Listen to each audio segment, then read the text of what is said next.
Give me 20 seconds on the clock. Eto na. On a scale of 1 to 10, 10 being the highest, gaano ka-funny ang jokes ng isang stand-up comedian? Go. 7.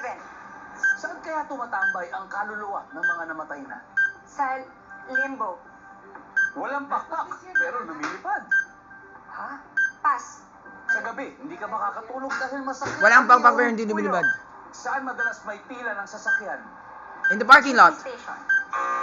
Sorry. Tignan natin Yeah, the kung third question is, it has wings but can't fly. Number 1. We already know it's a penguin. The highest, gaano ka-funny ang Literally. isang stand-up comedian? Meron ba favorite stand-up comedian?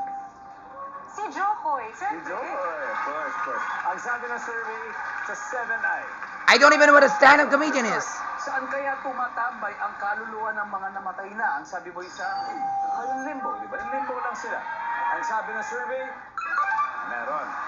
Walang pakpak, pero lumilipad, hindi na natin nabalikan. Ang sabi ng survey, Pakpak is wings. sa gabi, hindi ka makakatulog dahil masakit ang iyong ulo. Yeah, pwede. Ang survey. Very good. Definitely. Ang madalas may pila ng sasakyan, GP station or terminal.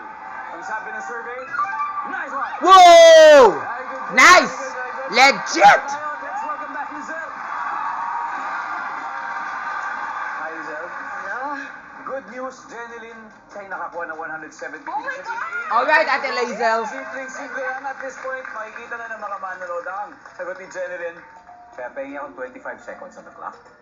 Here we go. On a scale of 1 to 10, 10 being the highest, gaano ka-funny ang jokes ng mga stand-up comedian? 7. 10. 8. Saan kaya tumatambay ang kaluluwa ng mga namatay na? Cemetery.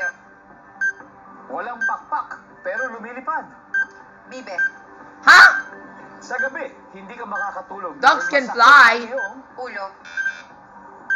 Chan. Katawan. Saan madalas may pila ng sasakyan? Kalsada. Let's go. Okay. 83 points ang kailangan natin. Penguin should be the top answer for number 3. I'm very confident. Sabi mo 8. Ang sabi ng survey natin, Wow! Good job! saan kaya tumatambay ang kaluluwa ng mga namatay na? Ang sabi mo, sa cemetery. Ang sabi ng survey dyan, top answer. Very good!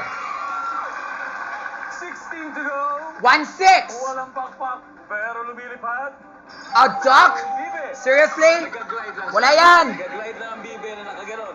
Ang sabi ng survey sa BBI, Told you. Okay lang. ang top answer ay balloon. Balloon. Balloon. Ha? Sa gabi, hindi ka makatulog dahil I thought pakpak is a wing. sabi mo, yung katawan. Ang sabi ng survey, oh, Getting there. top answer ulo. 5 more points na lang. 5 Sayang. points to go. Saan madalas may pila ng sasakyan? Ang sabi mo sa kalsada. Specifically, but you have to specify where. Jeepney terminal. Nasagot ni Jen. Ang sabi mo kalsada, pero 5 na lang eh. They just need 5 points. Whatever happens, ibigay mo na. Survey sa kalsada ay Yes! 8 points lang. That's good. congratulations!